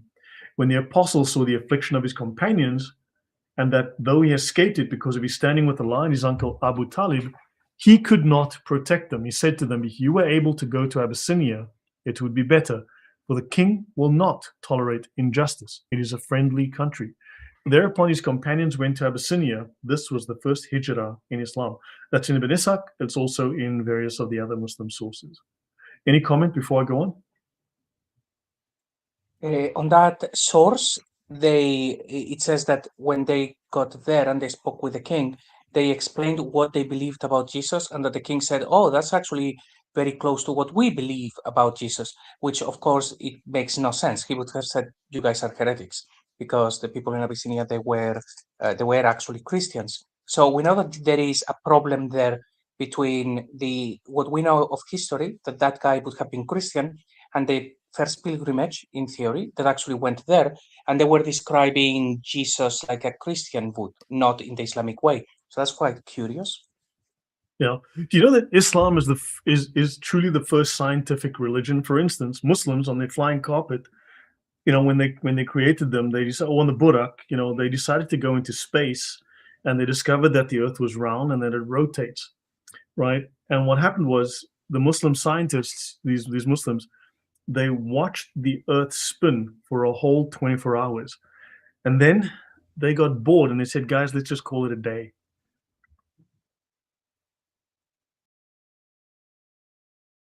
True story. True story. Yeah, for those who weren't paying attention, that was a joke. So Catherine says the backstory of Islam is rapidly falling apart. Yeah, so they watched the Earth spinning for 24 hours and they said, "Guys, let's just call it a day." And Catherine thought it was funny. Thank you, Catherine. I appreciate it. You have a sense of humor. Yeah. Okay. So in Arabic, okay, al-hijra ila al-habasha, right? Habisha, where Muhammad's followers, the Sahaba, fled the persecution of the ruling Quraysh tribe. JC is back. Yeah, Welcome actually, I back, thought JC. you were gone. Okay. Yeah, I'm back. Okay. Yeah, no, you just disappeared there for a second. So The Axumite king. So yeah, Janice says she missed the joke. Oh yeah, okay. Well, yeah, it was kind of an arbitrary one. So the Axumite king who received them is known in Islamic sources as the Negus. Now remember, he was the Negusa Nagas, the king of kings, and in Arabic, the Najasi, right? Ashama ibn Abjar. Where they got the name, heck, I don't know. Some of the exiles returned to Mecca and they made the 622 Hijrah to Medina with Muhammad. Others remained in Abyssinia for 14 years before they came back. Okay. So I'm not going to go into this, but the Christian king asked them if they had with them anything which had come from God. Jafar confirmed the king commanded him to read it. Jafar then recited a passage from the Quran, Surah Maryam. What year was this? This would have been, what year did they go? 614, 614, right? So Muhammad was 44 years old, correct? Wait, the first hijrah would have been 621, but the one from Muhammad. It says So just a few 614. So it years says before, yeah. roughly 614 Yeah. AD they went, okay? So now notice they're with the king and they're reading from the Quran. Was the Quran written at that point? Because the Quran was only assembled 2 years after Muhammad's death or something, because it was collected on shoulder blades of camels, on leaves, on rocks, potatoes, banana peels. How Okay, could they very be good reading point. him a passage from the Surah Maryam when the Quran wasn't finished yet? Okay, yeah, very good point. That is impossible. Obviously, Muslims will say, but the Sahaba, they had their own codices, they were writing things down. It's like, they have to try to explain these things away. But no, it actually sounds like they already have a book. They have their own version of the Bible. Say they go there and they read that. But Yeah, who that's a wrote it? problem. Where did they get it? It wasn't finished yet. It wasn't fully collected yet. How do we know? This story makes no sense. When the Actually, king heard another it, thing we could actually, do you have, by any chance, the order of the surahs when they were revealed? We can see if Surah Miriam was revealed much later, and then we know we have a bigger contradiction, or if it was one of the first ones to be revealed. I thought yeah, you had a I list wonder, at one could point. someone in the audience please look up when was Surah Maryam revealed? Was it revealed between by the year 614, right? When this would be before the first Hijrah, because they took the book with them. If someone can please check that date, right? Can we please check the date when Surah Maryam is supposedly completed and written and part of the Quran? I mean, the Quran was only assembled and edited after Muhammad's death, but somehow they've got a copy of the Quran with them, which makes no sense to me at all. Okay. So Amir bin Shah said, I was with the Negus when his son recited a verse of the gospel, so I laughed. Thereupon he said, do you laugh at the word of Allah, the Exalted? That's in Sunan Abi Dawud. Oh, wow. Well, there you go. So when the king heard it, he wept and exclaimed, truly this and what Jesus brought, the gospel, has come from the same source of light, the Mishkat. Jafar, he replied that they held Jesus to be God's servant, his prophet, his spirit, his word, which he cast upon the Virgin Mary. His spirit and his word. Hold on. His prophet, his spirit, and his word. That's three separate things, I'm pretty sure. Muslim accounts state that upon hearing these words, the Negus declared that Jesus was indeed no more than what he said. Interesting. They're rewriting the history right there. Go on, JC. Yeah, when it says the prophet, that's actually is from the Quran. It doesn't say prophet, it says messenger. It says he's the messenger of God, the word and the spirit. So they use the words prophet and messenger like they're exactly the same thing. But Usama, of course, has a lot to say about that. But yeah, it would be for them the same messenger or prophet. Yeah. So some Islamic links to Ethiopia. Let's have a look at how Ethiopia figures into Islam. The Christian community in South Arabia at Najran, which was perhaps the oldest Christian community in Arabia. Their persecution by the Jewish king Du Nawas is mentioned in the Quran, and they appear to have been a mixed community. Many of them were Nestorians. Others were Monophysites, more or less related to the Monophysite church of Abyssinia. Okay, that's interesting. So that's South Arabia, Najran. So that would be in Arabia Felix, Arabia, the bearer of heresies, right? That's Arabia Heresium Fedax. And of course, when the heretics were kicked out and all the Gnostics and the heretics were kicked out of Rome, many of them ended up in Najran. Okay. In international trade, Abyssinia was the destination of one of Qusay's 4 sons, who, according to Ibn Habib, in al-Muhabbar, page 163, was Abd Shams. Trade relations between Makkah and Ethiopia went back to late 4th, 5th, or early 6th century. So the Arabians were trading with Mecca and Ethiopia, between Mecca and Ethiopia, between the 5th and 6th centuries already. Okay, that's interesting. So that goes way, way back. Okay, this is before the birth of Muhammad. It's interesting, Catherine says, yeah, that Muslims admitting that Jesus is the word of Allah is bizarre. Yeah, it is bizarre. It's really bizarre. Yeah, there is something as well kind of connected to this. As we are still all trying to decide what the Quran really was, if it was Arian, Nestorian, Gnostic, it does seem to take from all sorts of heresies all combined into one. But with the Nestorian influence, there are the accounts of Nestorius who teaches Muhammad about the religion. But there is also another account where Muslims, some of the first Muslims during this period of time, they went to China and they created one mosque. But there is another independent account saying that the people that went to China and created a place of worship were actually Nestorians. So there is this weird connection where it seems like maybe these original guys may have been Nestorians, and then of course that gets rebranded to they are Muslims. It's possible. Right. So we know there's connections, right? Let's continue. So the Arabic word Injil resembles the Ethiopian word Wanjil. So the word had already been introduced into Arabia by Abyssinian Christians at the beginning of the 6th century. The generally accepted origin is Greek, right? Evangelion or Evangelion, right? The good news. And it entered the Arabic via the Ethiopic Wanjil, right? We know that the Ethiopians were probably the first Christian empire in history. They were trading constantly with South Arabia, right? And they eventually controlled all the way into Arabia. They invaded and they controlled Arabia. According to Arthur Jeffrey, the long vowel ending in Wanjil, like the second syllable of Injil, is a close resemblance, right? He wrote the book about the foreign loanwords in the Quran, right? And it's closer than the Syriac, right? The pronunciation in the Ethiopic is closer than the Aramaic Syriac. Abyssinian, philologically, Ethiopic, the ancient language of Abyssinia, is the most closely related to Arabic of all of the Semitic tongues. Ethiopic and Arabic with the languages of the South Arabian and so on, but we'll cut that off there. But we're looking at the Ethiopian language is the closest in terms of pronunciation to Arabic. And then they speak of from the ancient Ge'ez, but it was presumably this ancient language with which the Arabs were in contact in pre-Islamic days and during Muhammad's lifetime. Remember, Muhammad is said to have spoken 2 languages, Arabic and Ethiopian, right? These contacts, as a matter of fact, were fairly close. Previous to the birth of Muhammad, the southern portion of Arabia had been under Abyssinian rule. Tradition relates that Muhammad was born in the year of the elephant, when Mecca was saved from the Abyssinian army, which marched up under Abraha to destroy the city. It is practically certain that there were trade relations between Abyssinia and Arabia at a much earlier period than the Aksumite occupation of Yemen. So this goes back hundreds of years before Muhammad.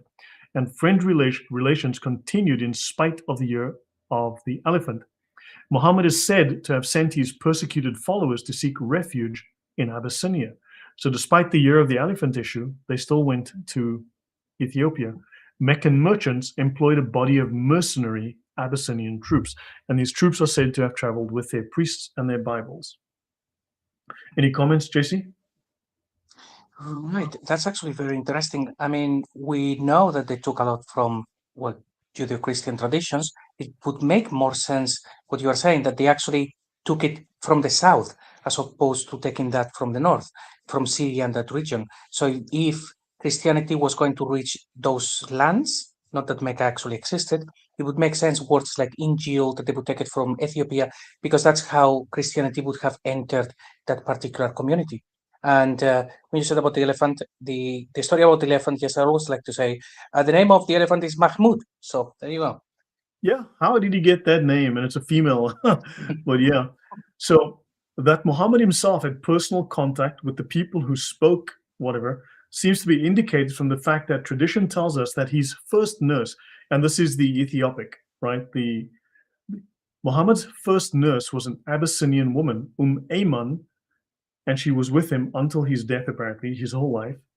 That the man he chose as the first muezzin in Islam was Bilal al-Habashi. Habashi, Habesha, Ethiopic, okay? This means the people of the Habesha, the Habesha, the Ethiopians, right? So his first muezzin was Bilal al-Habashi. And the tradition already noted that the Prophet was particularly skilled in the Ethiopian language. So there are numerous records in the Islamic hadiths, in the Sirah, and so on, that he was very highly connected to Ethiopia. Okay, we'll leave that there for now. We'll come back to that. Okay, so let me see. So let's go on to Islamic symbolism and the pagan crescent moon. So let's have a look at the little moon symbol on top of the mosques. Okay, we'll come back to the other portion again in the near future. This is called the Hilal. This symbol, this crescent, is called the Hilal. Hilal also happens to be the name of a pagan moon god, just so you know, the Arabian moon god, the Hilal, the crescent moon god. And he has 12 phases, right? This is the Hilal, this is the crescent, this is Islam's symbol. You see here, the crescent and the star. What we have here is the flags of the Arab League. Have a look. You've got the Arab League, it's a crescent moon. Algeria, crescent and star, right? Djibouti has got the star. Comoros Islands has the crescent and 4 stars, right? Jordan has the star, right? Lebanon has the cypress tree, I believe it is. Then Libya, crescent and star. Mauritania, crescent and star. Somalia, the star. Saudi Arabia, the sword, of course, right? Morocco has, an interesting symbol right there. We know this as the satanic pentagram, but fine. Syria has 2 stars. Tunisia, crescent and star. So we see lots of crescents and stars. Now the pentagram is Babylonian. This symbol actually goes back to Babylon. It is the pagan symbol of the gods Ishtar and Marduk, for instance. Now the red is from the imams of Yemen. The red within the flag here of Morocco is taken from the imams of Yemen. And we'll see later that the Muslims claim that the religion is from Yemen. Their religion came from Yemen. And the pentagram is the seal of Solomon. Interesting. So you're going to find all sorts of interesting symbolism here. Here we go. We also know that is the symbol of witchcraft. Any comments before I go on, JC? Yes, if we think about Jewish symbols, we will probably think about the menorah and the Star of David. Things to do with their history and their tradition. We go to Christianity and it is the cross because of history and tradition. We get to Islam and it's the crescent moon. Oh boy. Yep. Andrew Martin says, so you can see that Mo was at an intersection of various pagan cultures, and thus unification of Tawhid would seem logical to join together multiple religions to make one. Now tell me, if Islam is Christian light, okay, if it's kind of Christian influenced or whatever, wouldn't we expect to see maybe a cross or something? Why would they go to a pagan symbol?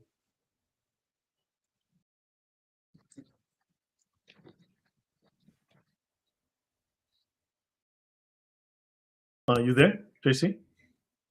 Yeah. Why are they using such an oddball symbol? Why not something like a fish, like Christians would use, or why not something more specific to Judaism, maybe, something that's more in line with biblical rather than just this oddball set of symbols?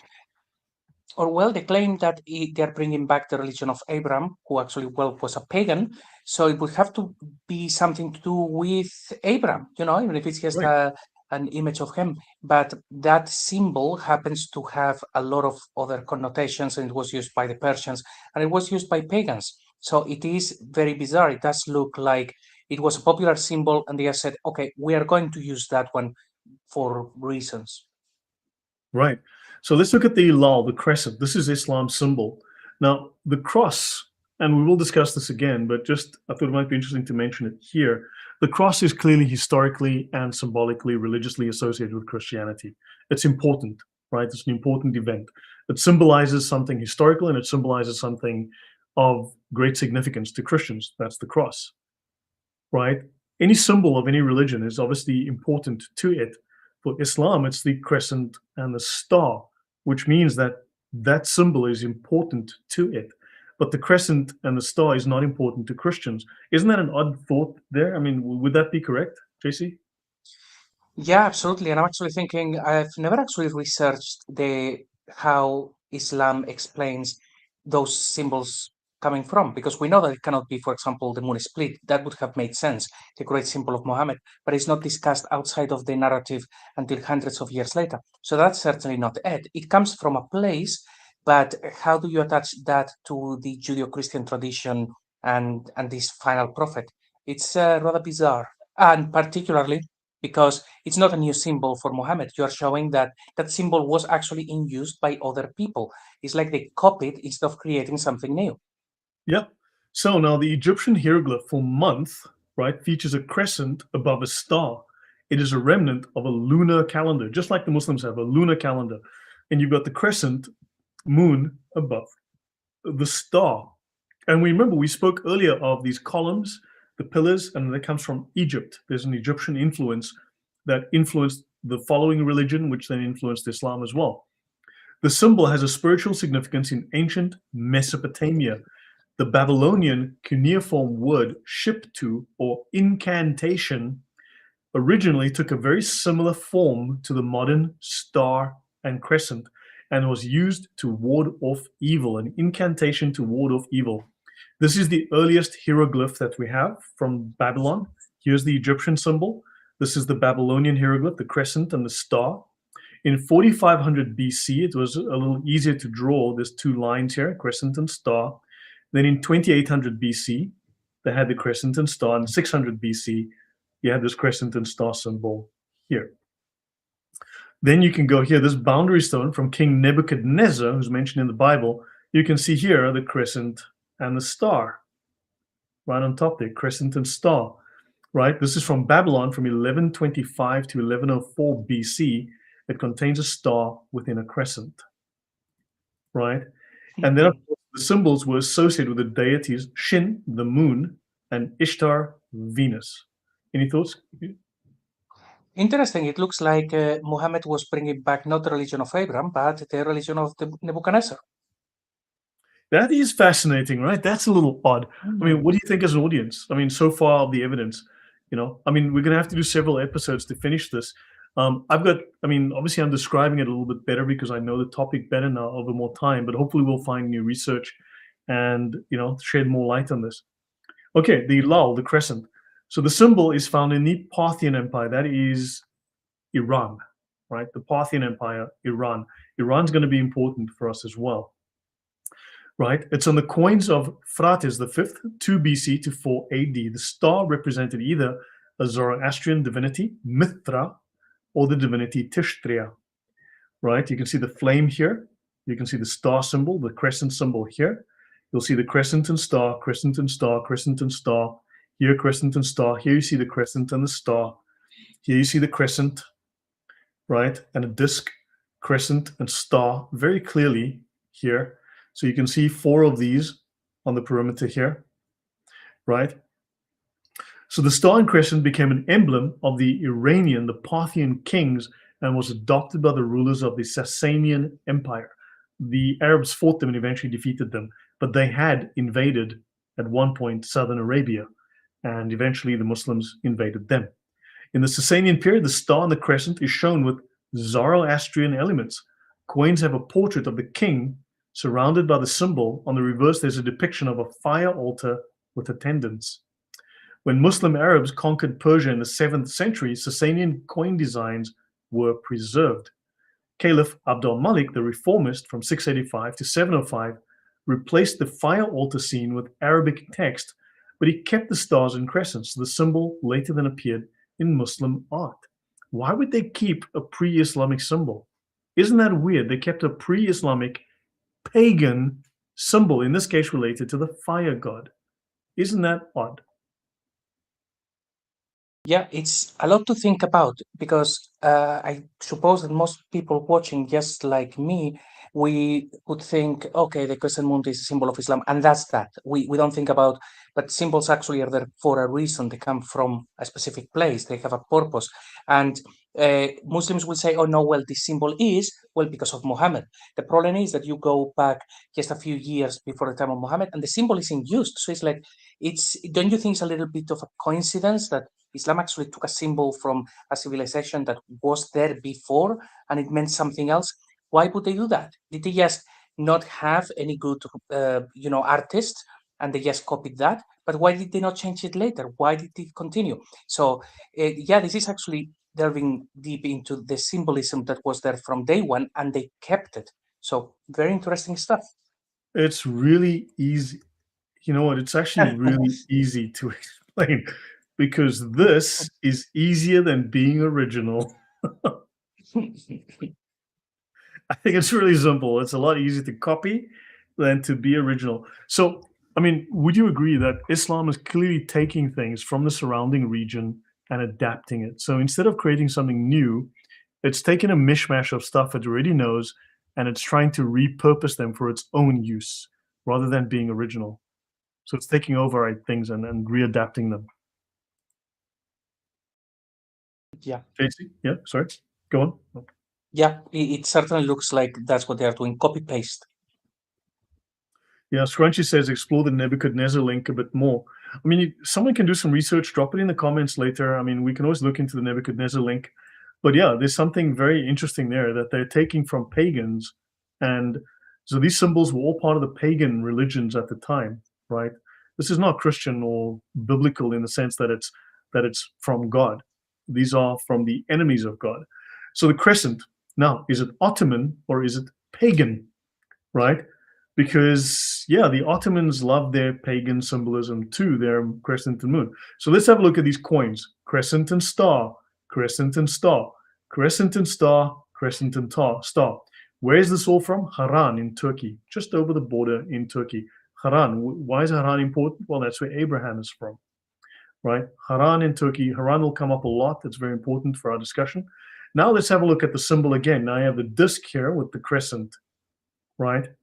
So you have in this case, this disc may be the sun, right? But you have the crescent again. And here you got a pagan Byzantine coin, right? You can see Byzantium. And then you have a Hittite crescent moon. You have a crescent moon and have another symbol inside it there. Right, so this is a very common pagan symbol. Why would Islam associate with a pagan symbol? Let's continue. Of course, Christians, we claim the cross, which is a very different set of pagan than the pagan symbol. So Muslims claim that it is the symbol of the Ottoman Islamic Empire. Lots of Muslims say, the crescent and star was started by the Ottomans. It seems not. It seems to have been around long, thousands of years before the Ottomans even existed. Others say it is a pre-Islamic moon deity. Religious symbols are historically and theologically linked to their culture, right? They are significant. And the cross is linked to the crucifixion of Christ. So it is logical that the crescent moon is historic and theological in Islam. Why would they pick it if the moon wasn't important to them? Don't you think they'd pick a daisy if they were into flowers? I mean, why would they pick a moon? Because they like the moon, right, JC? Yeah, but even if they wanted to do something a little bit new, no, I mean, the whole tradition of Islam is they were so pagans, and Muhammad breaks the idols. It's like you should have broken the crescent moon as well. But the fact that they adopt something that it is associated not to Islam but to pagans is really a telling that these people just don't have any tradition, don't have any history. They are making it up as they go along, and they just copy from anything, and then they create their own spin to say, "Oh no, this is us. We are genuine." That's what it looks like, copy paste. Yeah, Sandro says it's a way to appeal to everyone in order to bring them to Islam. Like, oh, you like Jesus? Yeah, we have Jesus too. Oh, you prefer Venus? Yeah, we got Venus. You like the moon? Oh, we got that.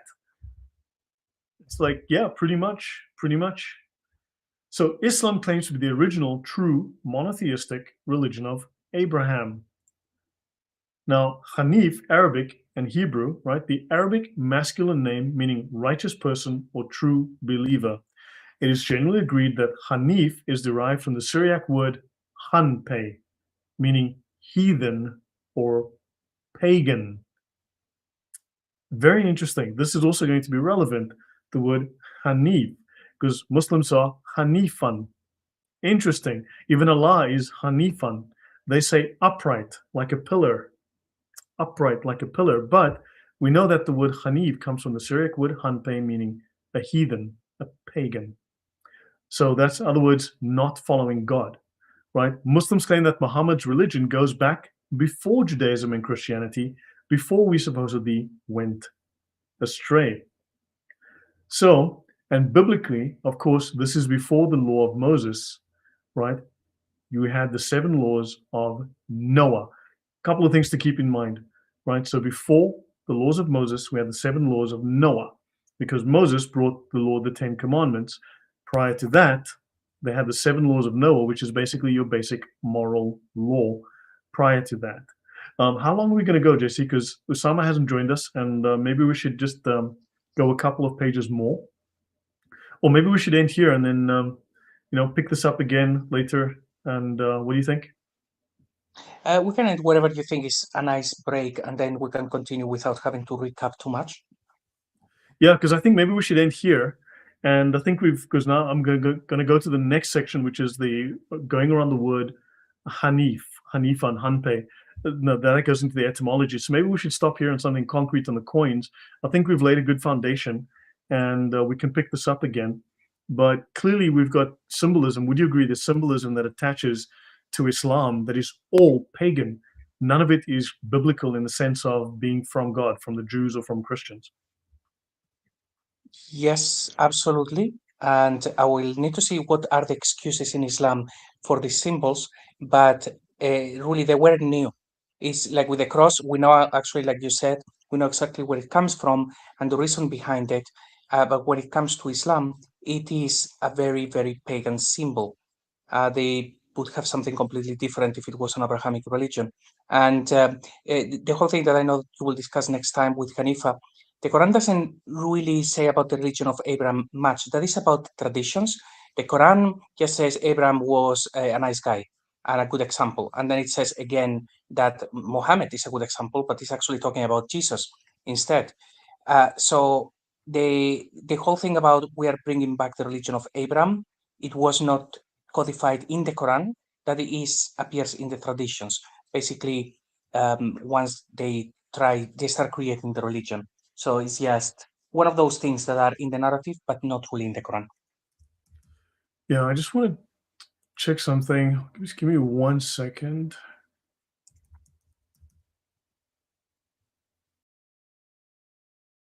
The covenant of Noah. Just want to go through this for a second.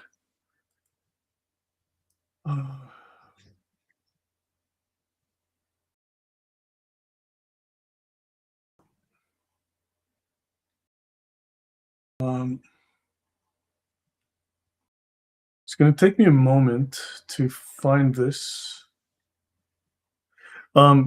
Catherine, you says Noahide laws waiting in the wings today. It combines Islam with Judaism. That is false. That is wrong. Not at all. Because Noah, let me just show this. I don't have the notes ready here, but Noah is recognized by Christians and Jews as a great man of God, a righteous man. He remained faithful to his calling. He avoided lawlessness and corruption. And he did so by following a God-given set of rules.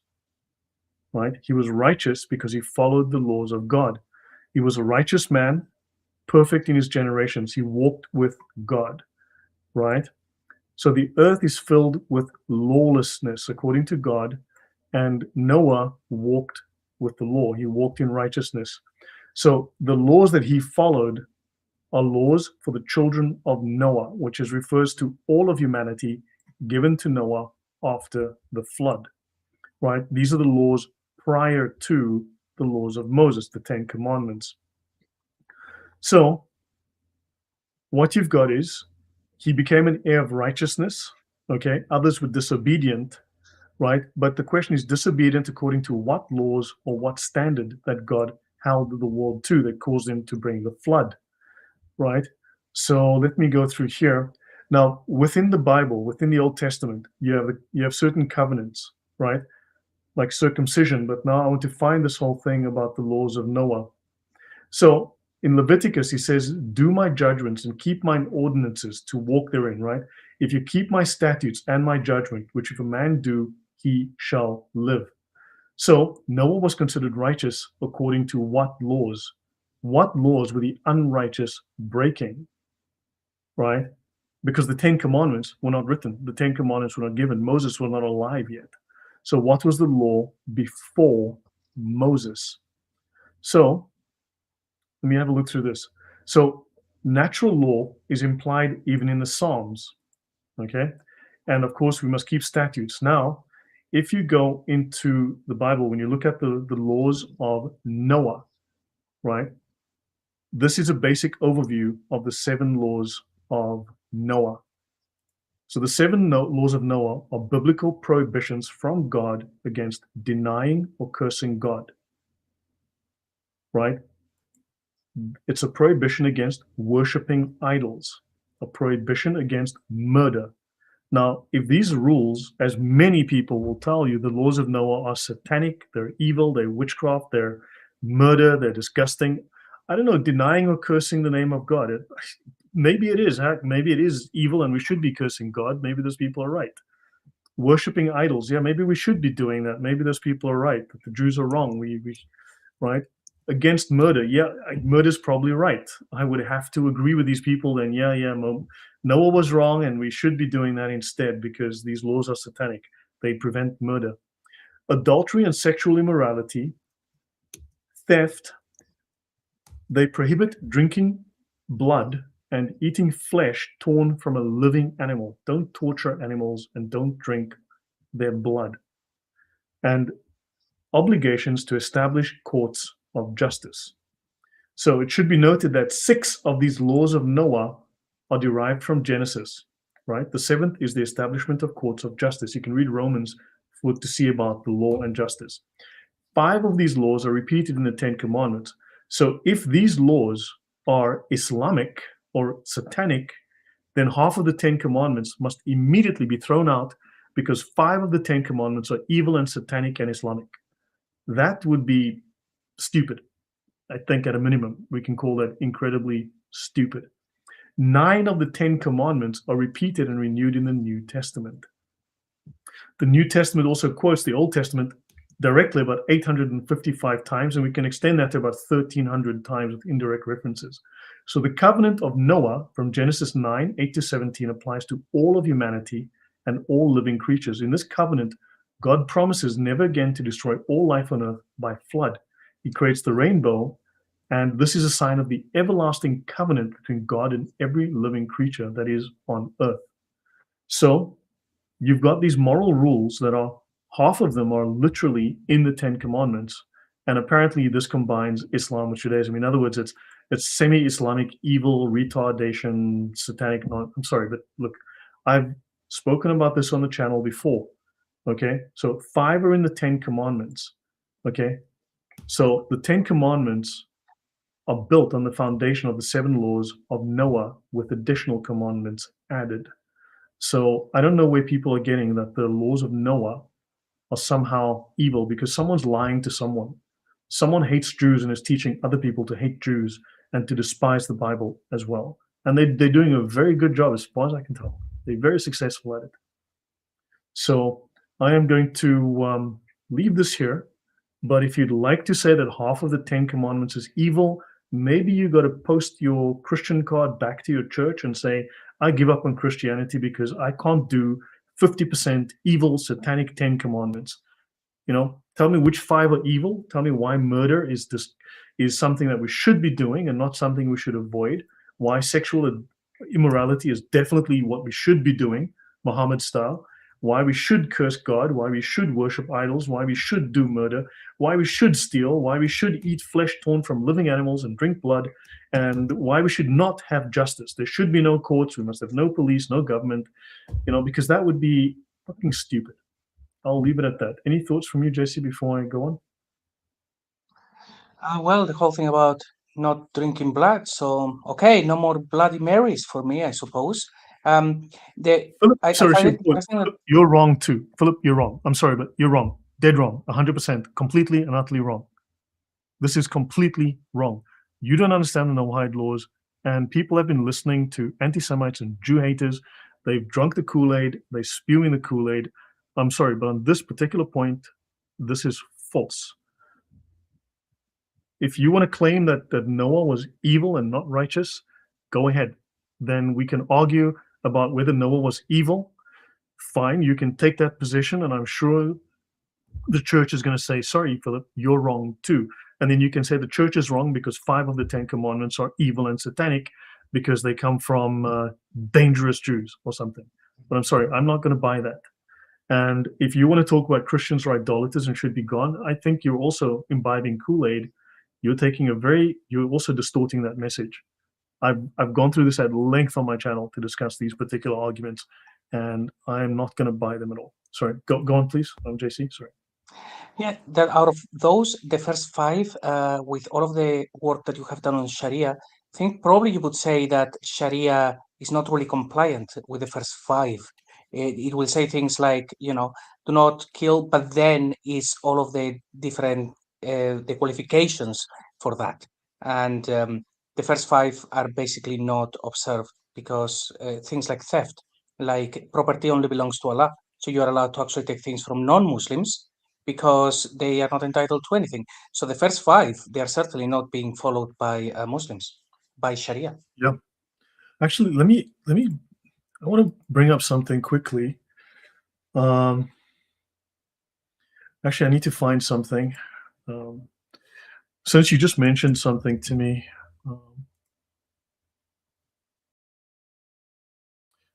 Bugger.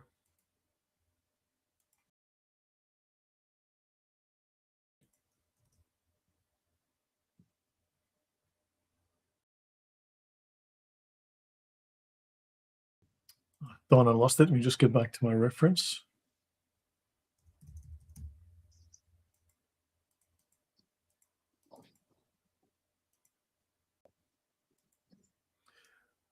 Let me bring up this for a second because I want to talk about that. There's something relevant you mentioned there. I'm just going to wait for this to load. Okay, so I want to mention something. This is from the Talmud, all right? There's something that people talk about regularly.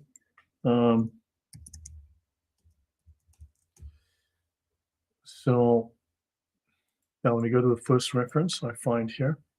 Okay, so for instance, there's a claim. I'll mention this as a general example. There is a claim by many people who say that the Jews are saying that you must kill Gentiles like you and me who read the Torah, right? Because they see it's called lying about the Talmud. These people are what you call liars, right? Unless the 10 Commandments is wrong and we should lie, then of course that's, then we should do that. So Rabbi Yohanan says a Gentile who engages in Torah study is liable to receive the death penalty. As it is stated, Moses commanded us a law, the Torah, an inheritance of the congregation of Jacob. That's in Deuteronomy. It's an inheritance for us and not for them.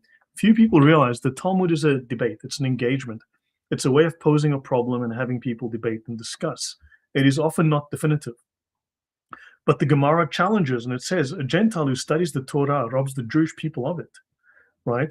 And the punishment of a Gentile who studies Torah is like that of one who engages in intercourse with a betrothed young woman, which is execution by stoning, and everyone loses their tiny little minds.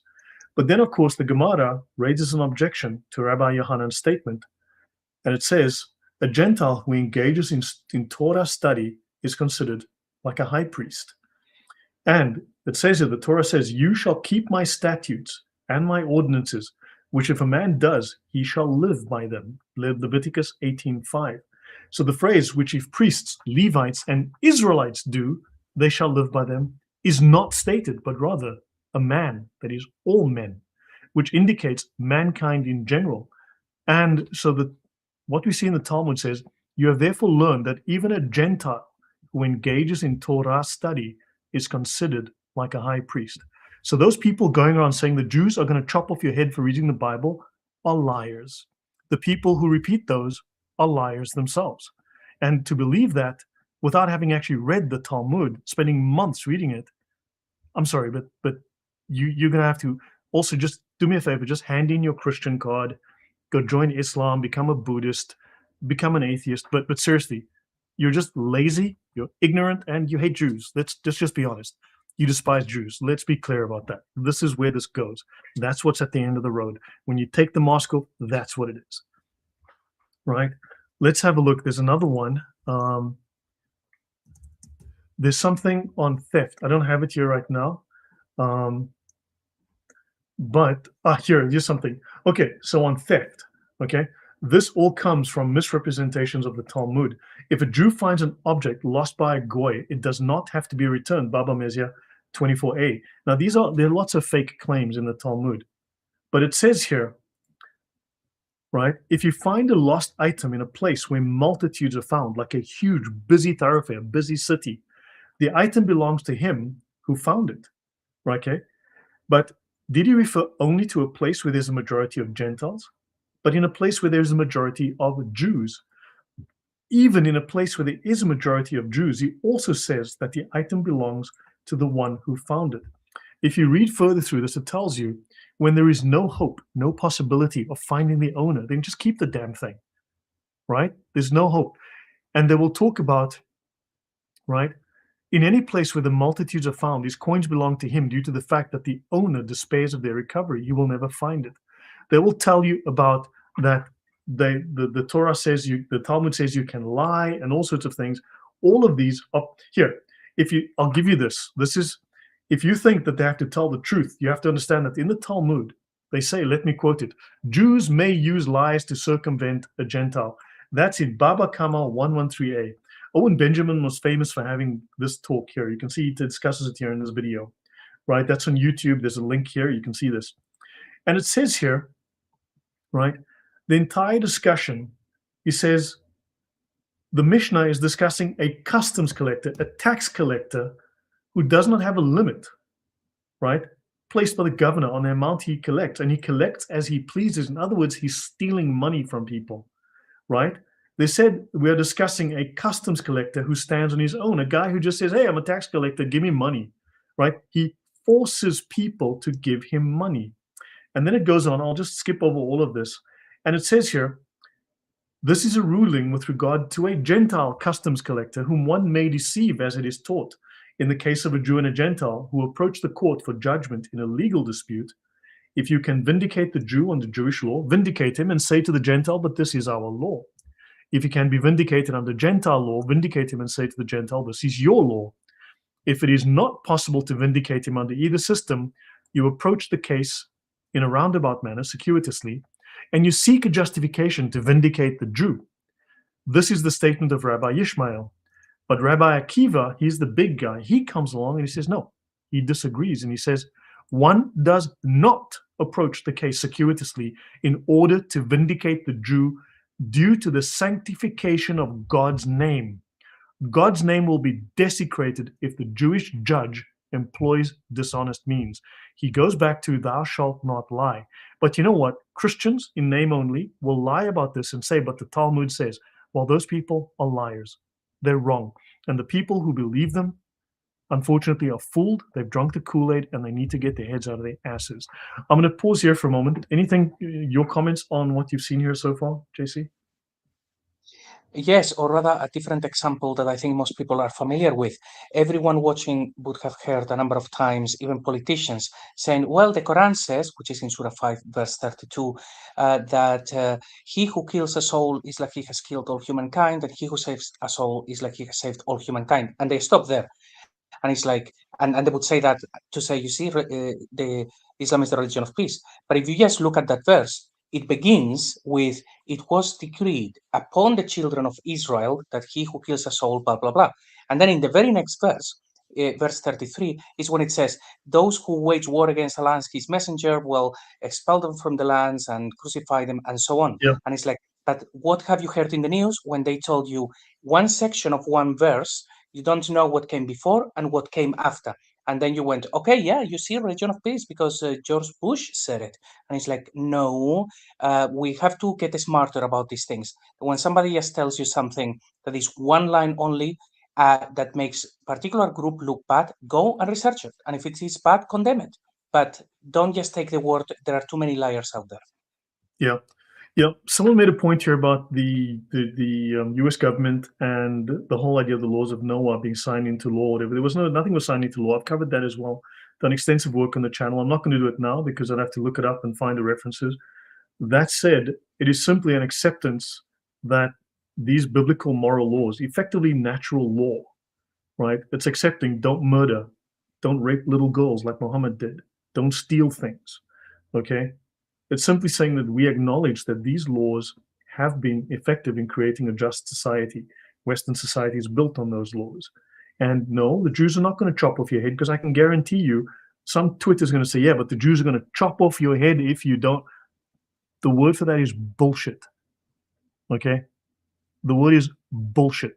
Do you know who tells these stories? Well, they're the Russians who hated the Jews and wanted to murder them, right? There's also the Muslims who hate the Jews and want to murder them. They tell those stories. Once you go through the actual documentation, you find a different story. So, yeah, there's lots of people that are going to give you a lot of false stories because they haven't actually read the Talmud. I spent months reading the Talmud, months. Okay, I have hundreds of pages of notes on the Talmud.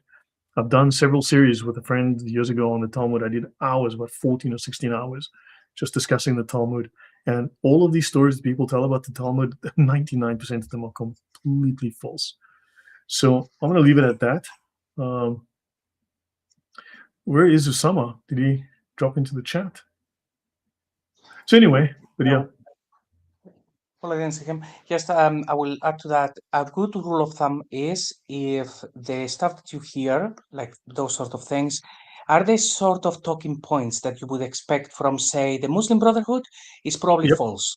Normally, you can see who are the bad guys, and if you find yourself using the same talking points as the bad guys, they are probably not giving you the full picture, and you have just been deceived. So, don't do that. Yeah. So RVM Tube says, you said the word south in Maltese is Il Qibla. Is this true? We need to look into that in the comment here. Yeah, yes, actually, I recorded a show with Noel from Malta, and it is going to be the next one that I upload with him, and that's the central topic of that next conversation. So stay tuned. It's actually that the cardinal points in Maltese, they are all pretty much the same, but when it comes to south, in Maltese is Qibla, but in Arabic it changed to something else. So it's very, very interesting, and maybe that is a clue as to what was going on. So make sure that you catch that show. Okay, yeah. I'll end with one more, just out of interest, because this I've also heard a lot.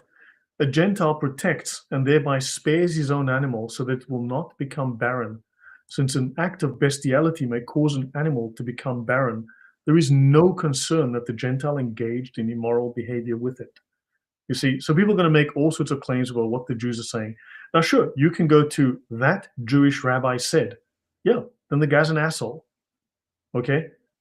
We can also go to the what's that crazy Baptist church that people used to freak out about? We can go to plenty of priests that say the dumbest of things, that say the most wrong of things. That doesn't mean they speak for all Christians or all Jews. It just means that person's a complete asshole. I think it's that simple. But when you look at what the Jews believe and what the Talmud teaches, those are very different things.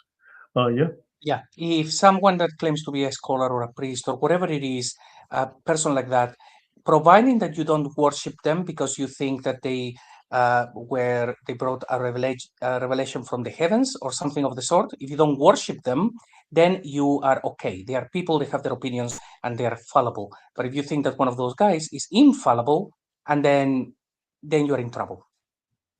Yeah, that's the Westboro Baptist Church. Yeah, those guys. So, guys, we'll call it a day here. Hopefully, this has been enlightening, educational, because there's a lot of bad information about Judaism, about the Talmud, and also about Islam, as we know that. And I think there's enough evidence to show that there's something connected to Islam that is clearly pagan, clearly goes back 3, 4, 5,000 years that they've adapted and adopted into Islam. So yeah, final word from you, JC. What made you want to talk about this topic? And yeah, what do you think we'll find, and what's the significance of this? I think it's very well fascinating and something that really has to be done. I do have the feeling still that the Quran comes from pretty much just a Judeo-Christian tradition, that it told a very different story than we read now. But Islam appears much later, and I think all of the things that we've seen with Kalam, with Odon, and here this series is about how did Islam begin? Where did they copy things from? Because it's certainly not copy paste from Judaism or Christianity. That is the Quran. But their traditions, they seem to be taken from those places. And before you were talking about the Sabians, and I remember seeing from the Christian Prince one video where he showed how they do the voodoo, and it's exactly the Mhm. same as Islam. So he said, look, they copied this from those guys. So I think in order to understand the bigger picture of how Islam appeared, what they copied from different places, we need to put all of the cards on the table. And certainly your research is really great. So I think this is going to get us closer to the answers that we really seek. Yeah, no, that's true. RVM2 says the word for south in Maltese is Nofsinhat. Il Qibla is older than our current cardinal point, but that's interesting news though. It's actually very, very interesting. Yeah, Islam is desperately seeking global recognition as the better way, equal to Judaism and better than Christianity. I mean, look, seriously, you know what? People are just trying to say things like, oh, just say, look, Muhammad was a slave. Just compare Muhammad and Jesus. Say, how many slaves did Muhammad own? How many slaves did Jesus own? Who set the better moral example? Slavery is bad, right? Just say, slavery bad? Yeah, slavery is terrible. How many slaves did Muhammad own? How about Aisha? How many slaves did she own? How about Muhammad's companions? How many slaves did they own? Okay, now do Jesus and his apostles. How many slaves did they own? Like zero, right? So Muhammad is the perfect man, the perfect example that all Muslims must follow. Owned slaves, had sex slaves.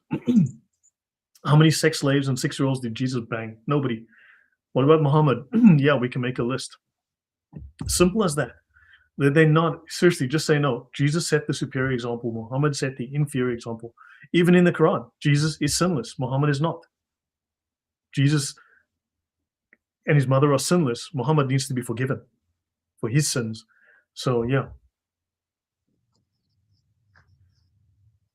Yeah. So anyway, yeah, Islam cannot date back to Abraham without being originally pagan. Yeah, that's something. Yeah, so Islam just does pick up things.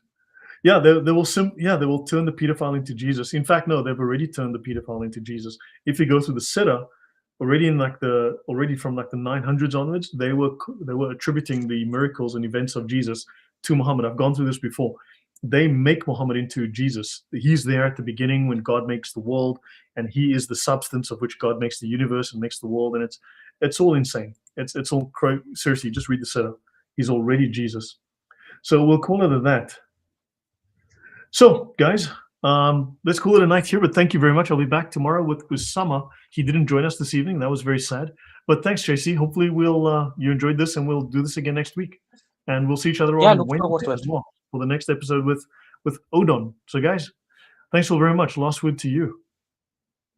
Yeah, thank you. I will look forward to the next one and to see what else we actually show the audience. So thank you, Lloyd, and thank you for everyone watching. Looking forward to the next one. Yep. Take care, guys. Everyone. Good night. Goodbye.